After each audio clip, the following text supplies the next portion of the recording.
Hello, what's up guys? For today's video guys, mayroon na ituturo sa inyo na bagong update sa ClickWorker na mayroon siyang dalawang security, yung i-accept mo na sa mobile phone. Kaya, but before that, don't forget to like and subscribe to my channel para updated kayo sa bagong upload at mga tips and tutorials na i-upload ko. So, proceed sa laptop guys. So, sa laptop, mayroon silang, dito nag-search ako ng ClickWorker, mayroon silang breaking news. LXT acquires ClickWorker to delivery industry leading AI data solution. So, tingnan natin kung anong update. So, dito sa LXT acquires ClickWorker to deliver industry leading AI data solution.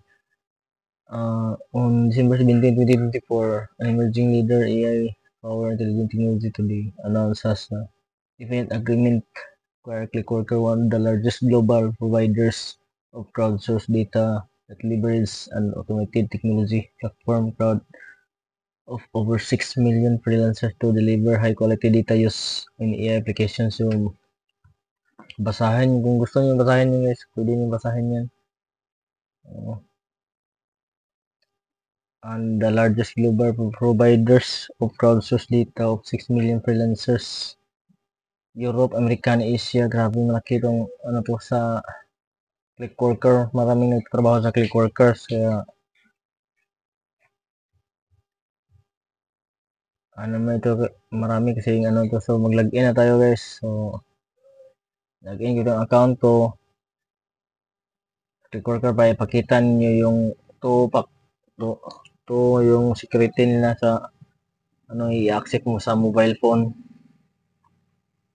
So ito na.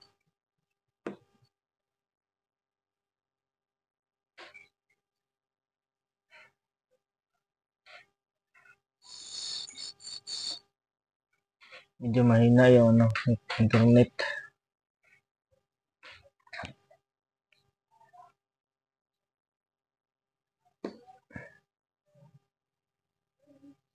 Okay.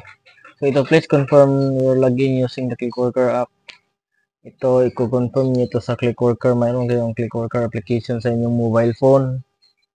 So i-confirm ito. Sa pag-confirm yan, automatic yan ma-refresh, then automatic makita yung dashboard sa ClickWorker dito sa mga PC nyo. Ito, naglo-load na yung data.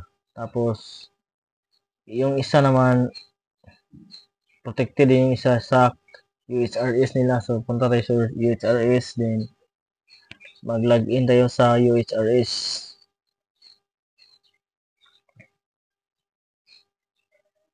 So, sa UHRS naman nila, ito, mag-sign in tayo ng nasa UHRS.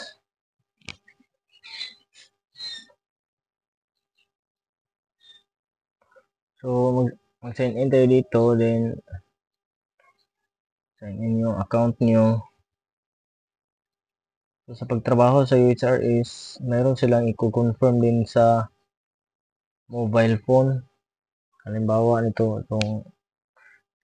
i-try ko itong crowd name, US FTW crowd name.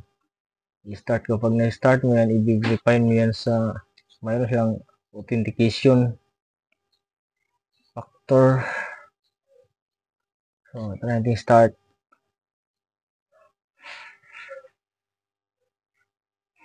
Start natin to. Pag start niyan, mayroon tayong makikita na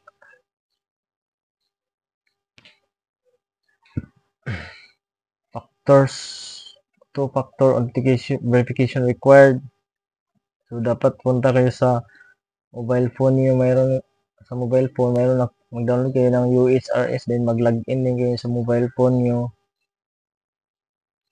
Login niyo yan. Then i-allow niyo yung factor verification